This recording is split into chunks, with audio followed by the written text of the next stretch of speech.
आज कुणाल एक IPS officer बन गया। उसने तो कभी सोचा भी नहीं था कि वो यहाँ तक पहुँच सकेगा। ना उसके रहने का ठिकाना था और ना ही खाने के लिए खाना। अपने नाम की नेम प्लेट देखकर कुणाल की आंखों में आंसू आ गए। एक दिन था जब लोग उसे लावारिस कहकर बुलाते थे, और फिर एक दिन दिसंबर का महीना था। ठंडी बहुत ज़्यादा थी। सड़क के किनारे भीड़ भाड़ वाले इलाके के पास एक पुराना पुल था, जिसके नीचे एक छोटा सा बच्चा सिकुड़ कर बैठा हुआ था। उसकी उम्र लगभग 7 साल के आसपास रही होगी। उसने पुराने कपड़े पहन रखे थे। ठंड से उसकी उंगलियां नीली पड़ गई थी। राह चलते लोग उसे देखते रहते थे। कुछ तो दया की नज़र से देख लेते, तो कुछ सिर्फ नज़र फेर कर आगे बढ़ जाते। उसका नाम किसी को नहीं पता था। लोगों ने उसे लावारिस कहना शुरू कर दिया था।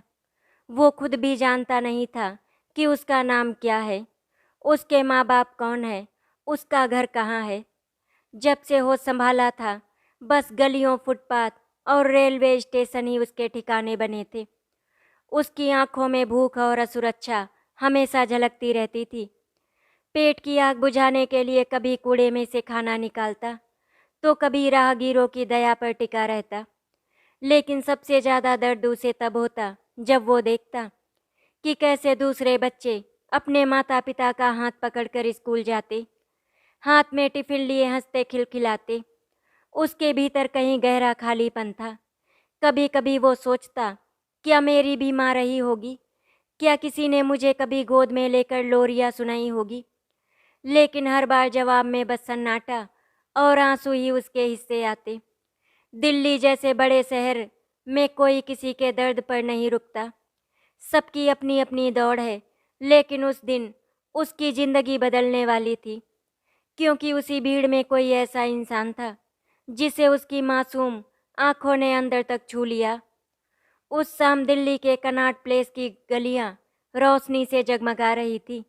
त्योहार का मौसम था और बाजार में रौनक देखने लायक थी। हर तरफ लोग खरीदारी में व्यस्त थे। कोई मिठाई की दुकान पर लाइन लगाए खड़ा था, तो कोई कपड़ों के शोरूम में डिस्काउंट का फायदा उठा रहा था। इसी भीड़ में एक मध्यम वर्गीय परिवार भी चल रहा था, कैलाश मल्होत्रा, इनकी पत्नी देविका और उनकी इकलौती बेटी राखी। कैलाश दिल्ली की एक प्राइवेट कंपनी में मैनेजर थे। आमदनी ठीक ठाक थी और परिवार आराम से चलता था।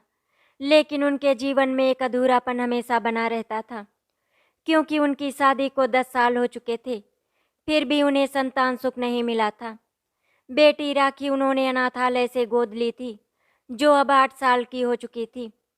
उस दिन जब वे मिठाई की दुकान से निकल रहे थे, तभी राखी की नज़र पुल के नीचे बैठे उसी बच्चे पर पड़ी। बच्चा सिकुड़ा हुआ था, हाथ में सूखी रोटी का टुकड़ा लिए चुपचाप बैठा था। मम्मी वो देखो, वो बच्चा अकेला क्यों बैठा है? राखी ने मासूमियत से माँ का हाथ खींचा। देविका ने देखा तो उनका दिल भी पसीज गया। उन्होंने कैलाश से कहा, बेचारा कितना मासूम लग रहा है, जाने किसका बच्चा होगा। कैलाश ने पहले तो लापरवाही से कहा, अरे ऐसे बच्चे तो दिल्ली की हर गली में मिल जाते हैं, सब लावारिस होते हैं, पुलिस या एनजीओ वालों का काम है इन्हें संभालना। लेकिन तभी राखी दौड़कर उस बच्चे के पास चली गई। वो घुटनों के बल बैठ गई और धीरे से बोली, भाई तुम यहाँ अकेले क्यों बैठे हो? तुम्हारा घर कहाँ है? बच्चे ने सिर उठाया।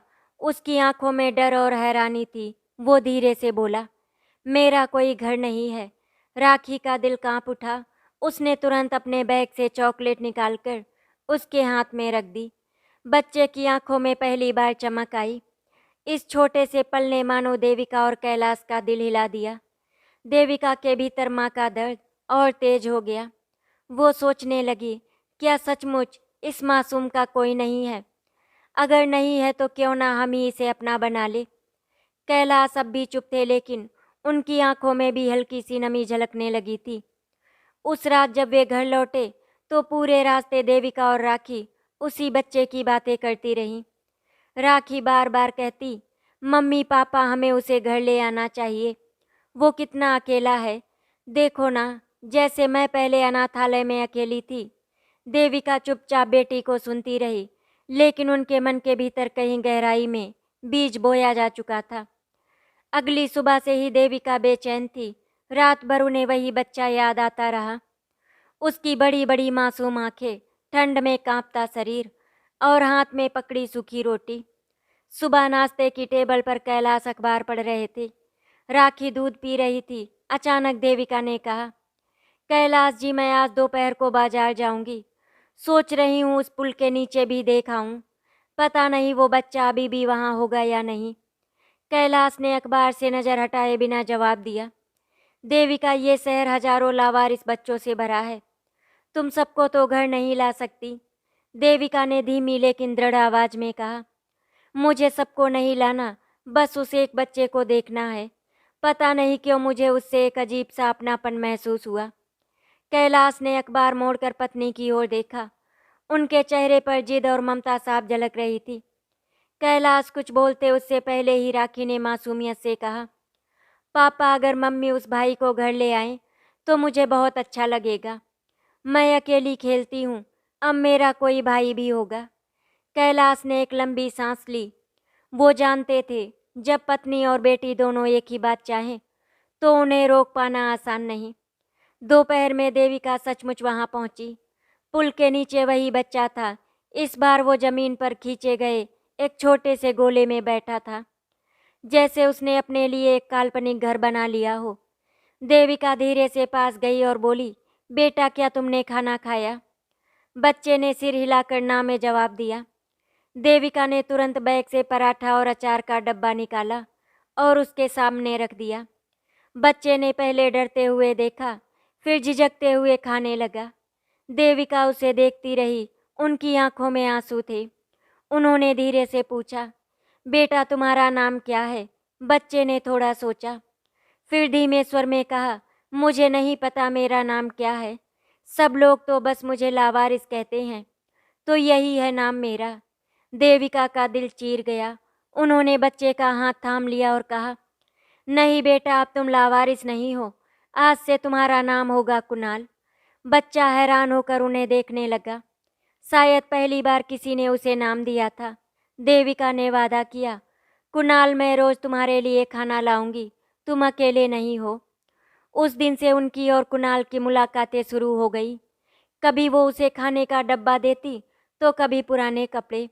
धीरे धीरे कुणाल के चेहरे पर डर की जगह मुस्कान आने लगी। लेकिन अब समस्या ये थी कि देविका का दिल उससे अब हर रोज और ज्यादा जुड़ता जा रहा था, जबकि कैलाश अभी भी आशंकाओं से भरे थे। कुछ दिन बीत गए। अब ये रोज का सिलसिला हो गया था कि देविका दोपहर को पुल के नीचे जाकर कुणाल को खाना खिला आती। कभी कभी राखी भी उनके साथ जाती और कुणाल के साथ खेलती। दोनों बच्चों की हंसी सुनकर देविका का मन भर आता, लेकिन अंदर ही अंदर उसका मन अब और भी बेचैन होने लगा था। वो सोचती, कब तक ये बच्चा पुल के नीचे रहेगा? अगर मैं सचमुच इसे अपने घर ले आऊं तो क्या ये मुमकिन है? एक शाम उन्होंने हिम्मत करके कैलाश से कहा, कैलाश जी, मैं सोच रही थी क्यों ना कुणाल को हम हमारे घर ले आएं। बेचारा ठंड में कांपता रहता है। आप देख ही चुके हैं राखी उससे कितना जुड़ गई है। कैलाश ने भौवें चढ़ाई। देविका, तुम्हें अंदाजा भी है तुम क्या कह रही हो? पता नहीं वो बच्चा कौन है, कहाँ से आया है। अगर उसके माँ बाप जिंदा हों और कल को दावा करने आ जाएं तो? और अगर वो सचमुच लावारिस है तो पुलिस और बाल आश्रय गृह हैं उसके लिए।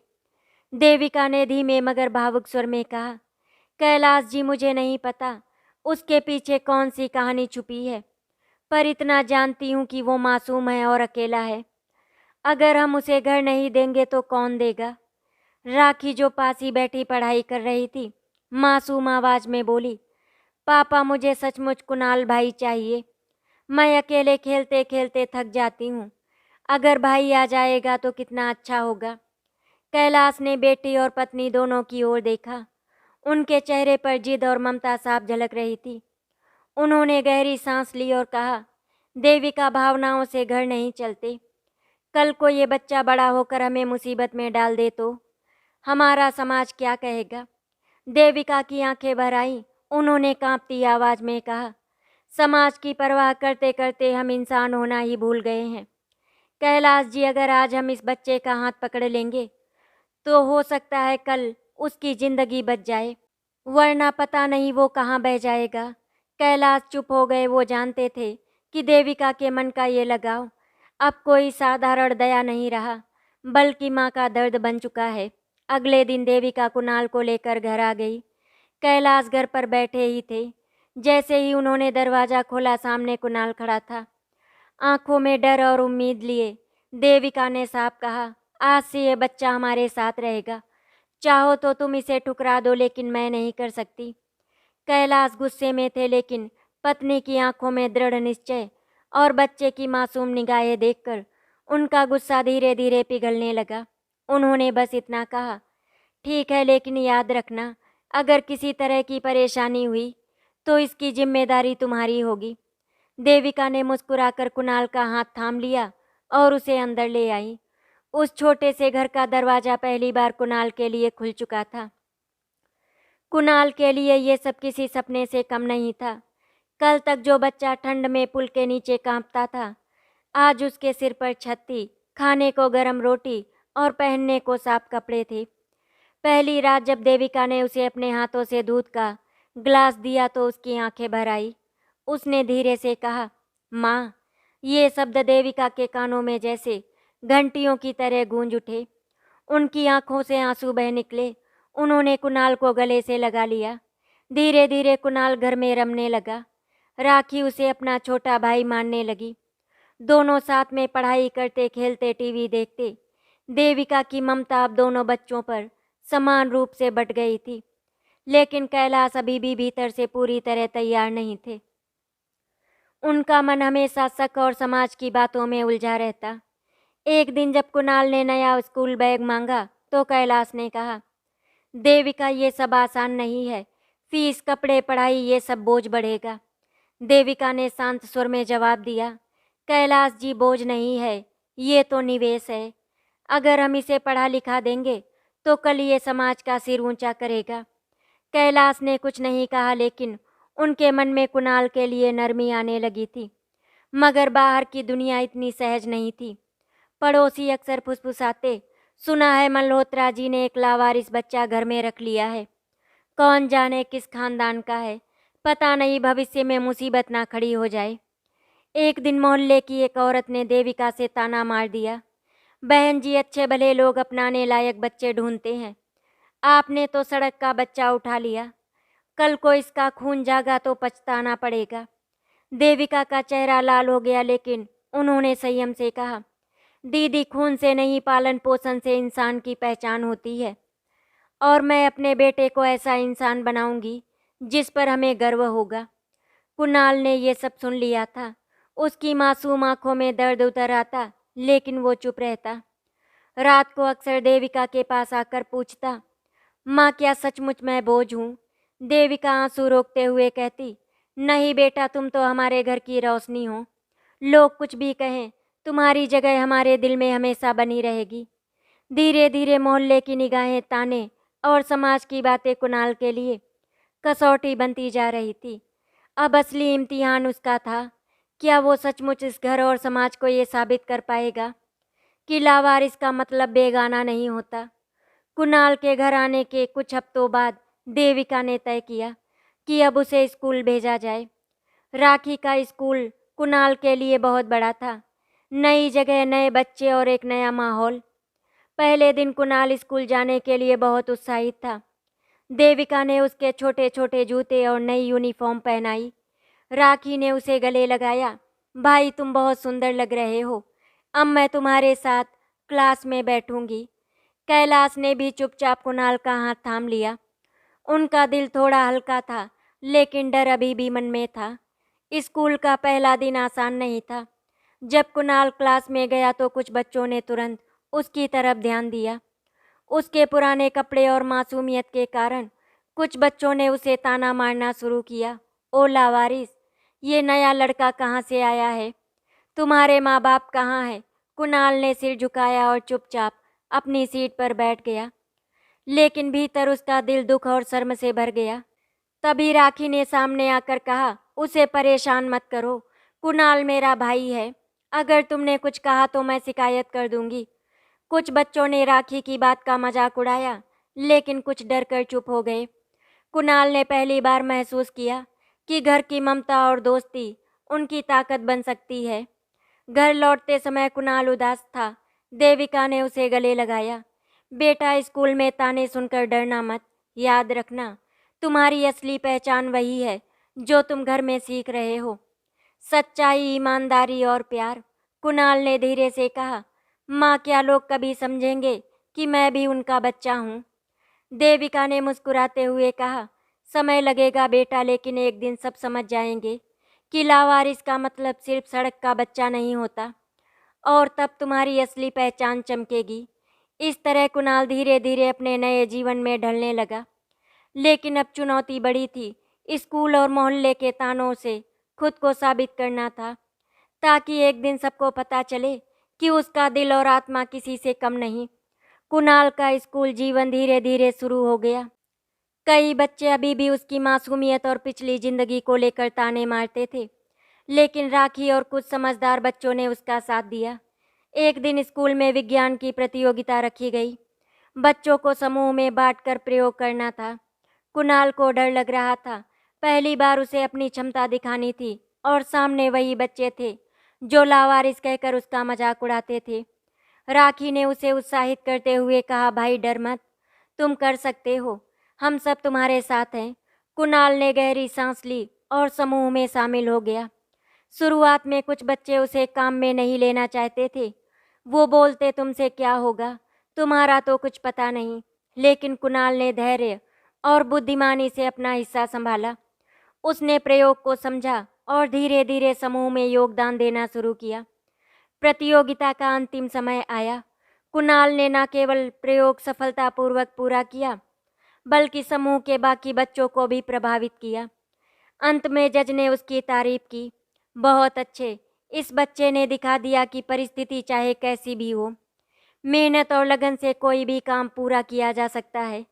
सभी बच्चे जो पहले उसका मजाक उड़ाते थे, वो सब चुप रह गए। कुछ ने धीरे से कहा, शायद हमने उसे गलत समझा। कुणाल के चेहरे पर पहली बार असली आत्मविश्वास झलकने लगा। वो अब जान चुका था, जो भी समाज कहे, उसकी असली ताकत उसके कर्म और दिल में है। घर लौटते समय देविका ने कुणाल को गले लगाया। देखा बेटा, जब तुमने हिम्मत दिखाई तो सबको दिख गया कि तुम भी किसी से कम नहीं। यही असली ताकत है। कैलाश ने चुपचाप सिर हिलाया। धीरे धीरे उसके भीतर कुणाल के लिए नरमियों का भाव बढ़ने लगा। राखी खुशी से चिल्लाई, भाई तुम सचमुच बहुत बहादुर हो। इस दिन कुणाल ने पहली बार महसूस किया कि प्यार, मेहनत और साहस से वो समाज की किसी भी चुनौती का सामना कर सकता है। लेकिन अभी आगे और भी कठिन दौर आने वाले थे। मोहल्ले, स्कूल और जीवन की सच्ची परीक्षा। कुणाल अब धीरे धीरे स्कूल में अपनी जगह बना चुका था। उसकी समझदारी और मेहनत ने कुछ बच्चों का दिल जीत लिया था, लेकिन मोहल्ले में कुछ लोग अभी भी उसकी पिछली जिंदगी को लेकर ताने मारते थे। एक दिन जब देविका घर के बाहर बर्तन धो रही थी, तो मोहल्ले की एक महिला जोर से बोली, अरे ये लावारिस बच्चा फिर से बाहर खेल रहा है। घर में रखते हो तो क्या फ़ायदा, कल को यही कोई मुसीबत खड़ी करेगा। राखी जो पास में खेल रही थी तुरंत दौड़ी और चिल्लाई, दीदी कुणाल मेरा भाई है, आप झूठ मत बोलो। देविका शांत रहकर बोली, हमें दूसरों की बातों से फर्क नहीं पड़ता। कुणाल हमारे घर का हिस्सा है और हम उसकी देखभाल करेंगे। कुणाल अंदर से गहरा दुख महसूस कर रहा था। उसने अपने आप से कहा, मुझे सच साबित करना होगा, सबको दिखाना होगा कि मैं सिर्फ सड़क का बच्चा नहीं, बल्कि उनके बराबर हूँ। कुछ हफ्तों बाद मोहल्ले में वार्षिक खेल प्रतियोगिता हुई। कुणाल ने भी इसमें भाग लिया। शुरुआती तानों और उपेक्षा के बावजूद उसने पूरी मेहनत से तैयारी की। प्रतियोगिता के दिन कुणाल ने धैर्य, साहस और अपनी प्रतिभा का प्रदर्शन किया। लंबी दौड़, रिले और कुछ ज्ञान आधारित खेलों में उसने कई प्रतियोगियों को पीछे छोड़ दिया। आखिर में कुणाल ने पहला पुरस्कार जीतकर सबको चौंका दिया। मोहल्ले के लोग जो पहले उसकी पिछली जिंदगी पर ताने मारते थे, अब उसकी तारीफ करने लगे। एक महिला ने कहा, सचमुच हमने इसे गलत समझा। ये बच्चा तो बहुत मेहनती और समझदार है। घर लौटकर कुणाल ने देविका और राखी को बताया, देखा माँ, मैंने सबको दिखा दिया कि मैं सिर्फ लावारिस नहीं हूँ, मैं भी किसी से कम नहीं। देविका ने उसे गले लगाया।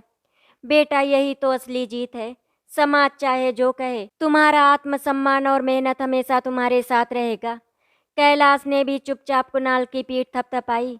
इस पल उन्होंने महसूस किया कि ये बच्चा अब उनके परिवार का अभिन्न हिस्सा बन चुका है।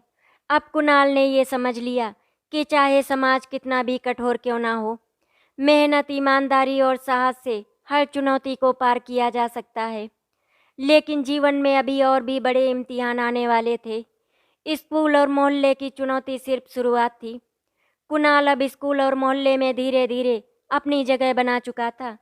देविका की ममता उसे हर दिन मजबूत कर रही थी, लेकिन कुणाल के मन में हमेशा एक सवाल घूमता रहता, मेरे माता पिता कौन है, मैं क्यों अकेला था।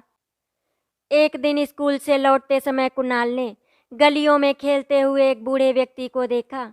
वृद्ध ने उसकी ओर देखा और अचानक बोला, तुम तो राजू हो।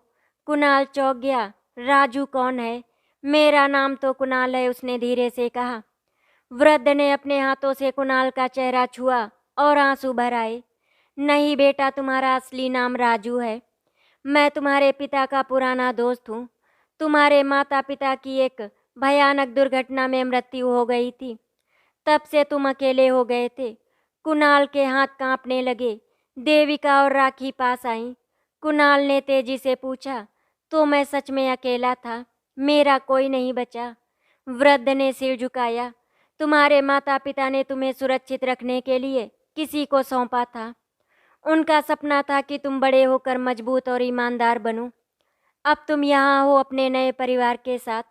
कुणाल की आंखों में आंसू थे, लेकिन इस बार वो डर या दुख के नहीं थे। ये आंसू थे राहत और अपनेपन के। उसने देविका की ओर देखा, जिसने हमेशा उसका हाथ थामा, और राखी की ओर देखा, जो अब उसकी बहन बन गई थी। कुणाल ने गहरी सांस ली और धीरे से कहा, मुझे लगता है कि मेरा असली परिवार अब यही है, जहाँ प्यार और अपनापन है। देविका ने हंसते हुए उसका सिर सहलाया। बिल्कुल सही बेटा, असली परिवार वही है जो तुम्हें अपनाता है, तुम्हारे लिए खड़ा रहता है और तुम्हें सच्चाई सिखाता है। कैलाश, जो दूर खड़े थे, अब कुणाल की ओर देखते हुए मुस्कुराए। उन्होंने महसूस किया कि ये बच्चा केवल उनकी जिंदगी में नहीं आया, बल्कि उनका परिवार भी अब पूरा हुआ था। कुणाल ने पहली बार अपने जीवन की खोई हुई पहचान को पाया। वो जान गया कि चाहे असली माता पिता हो या ना हो, परिवार, सच्चा प्यार और अपनापन ही असली परिवार की पहचान है। कुणाल अब सिर्फ स्कूल में नहीं, बल्कि अपने नए घर में भी पूरी तरह घुल मिल गया था। राखी और वो हर रोज साथ में पढ़ते खेलते और घर की छोटी छोटी खुशियों में एक दूसरे का साथ देते। देविका की ममता और कैलाश के अपनेपन की भावना कुणाल के जीवन में स्थायित्व ला चुकी थी। एक शाम देविका ने परिवार के सभी सदस्य को घर में इकट्ठा किया। उन्होंने कुणाल से कहा, बेटा, आज मैं और कैलाश तुमसे कुछ कहना चाहते हैं। तुम अब हमारी जिंदगी का अहम हिस्सा हो। तुम्हारी खोई हुई पहचान और तुम्हारे जीवन की कठिनाइयों ने हमें बहुत कुछ सिखाया है। सहनशीलता, धैर्य और सच्चा प्यार। कैलाश ने कुणाल का हाथ थामते हुए कहा, बेटा, तुम्हें अपना घर, अपना परिवार मिला है। अब तुम कभी अकेले नहीं होगे। याद रखना, असली ताकत हमेशा प्यार और अपनेपन में होती है। लोग चाहे जो कहे, तुम्हारी पहचान वही है जो तुम अपने कर्म और दिल से बनाते हो। कुणाल ने आंसुओं के साथ सिर झुकाया। माँ, पापा, अब मैं समझ गया हूँ। परिवार सिर्फ खून से नहीं, बल्कि प्यार, सम्मान और साथ से बनता है। मैं हमेशा आपका बेटा रहूँगा और हर मुश्किल में खड़ा रहूँगा। इसके बाद कैलाश ने मोहल्ले के लोगों के सामने कुणाल की उपलब्धियों और उसकी मेहनत की बातें बताई। धीरे धीरे लोग भी समझ गए कि कुणाल सिर्फ लावारिस बच्चा नहीं है, बल्कि एक बहादुर और समझदार बच्चा है, जिसने अपने नए परिवार और समाज में खुद को साबित किया। अगले दिन कुणाल ने स्कूल में भी अपनी पढ़ाई और खेल में उत्कृष्टता दिखाना जारी रखा। मोहल्ले के बच्चे अब उसका सम्मान करने लगे और कुणाल ने हमेशा दूसरों की मदद करना, धैर्य रखना और ईमानदारी का पाठ पढ़ाना सीखा। देविका और कैलाश ने महसूस किया कि ये बच्चा सिर्फ उनका नहीं बल्कि उनकी जिंदगी का सबक भी है। अपनेपन, प्यार और धैर्य से हर लावारिस को एक नई पहचान दी जा सकती है। परिवार वही है जहाँ प्यार, अपनापन और विश्वास हो। असली पहचान खून से नहीं बल्कि दिल और कर्म से बनती है। जो बच्चा कभी लावारिस था वही आज अपने परिवार का सबसे प्यारा हिस्सा बन गया। अगर उसे सही मार्गदर्शन और प्यार मिले। कुणाल अब पूरी तरह खुश था। उसका डर और अकेलापन मिट गया था। उसकी जिंदगी अब बस प्यार, अपनापन और नए अनुभवों से भरी थी। धीरे धीरे करके समय गुजरता गया और दोनों बच्चे बड़े होते गए। राखी की बैंक में नौकरी लग गई थी और कुणाल का यूपीएससी का रिजल्ट आने वाला था। पूरा परिवार कुणाल के रिजल्ट का बेसब्री से इंतजार कर रहा था। अब उसका रिजल्ट आया तो पता चला उसने 15वीं रैंक हासिल की है। घर में खुशियों का माहौल था। आसपास के लोग कुणाल को बधाइयां देने आ रहे थे। कुणाल आईपीएस ऑफिसर बन गया। देविका और कैलाश की खुशियों का ठिकाना नहीं था। आज उन दोनों को कुणाल पर बहुत ही गर्व महसूस हो रहा था। कुछ समय के बाद कुणाल की ट्रेनिंग कंप्लीट हो गई। कुणाल अपने ऑफिस गया। कुणाल नाम की नेम प्लेट देखकर उसे लावारिस शब्द याद आ गया और उसके चेहरे पर मुस्कुराहट आ गई। कुणाल अभी अपने अतीत की गलियों में खोया था। तभी राखी की आवाज़ आई, भैया कहाँ खो गए? कुछ नहीं, बस यूं ही पुरानी यादें ताज़ा हो गई। आज कुणाल ने लावारिस शब्द को पीछे छोड़कर आईपीएस कुणाल के रूप में दुनिया के सामने है, जिस पर समाज को बहुत ही गर्व है। आशा करती हूँ आपको हमारी कहानी अच्छी लगी होगी। अगर आपको हमारी कहानी अच्छी लगी तो वीडियो को लाइक एंड शेयर करें, चैनल को सब्सक्राइब करें। वीडियो देखने के लिए आपका धन्यवाद।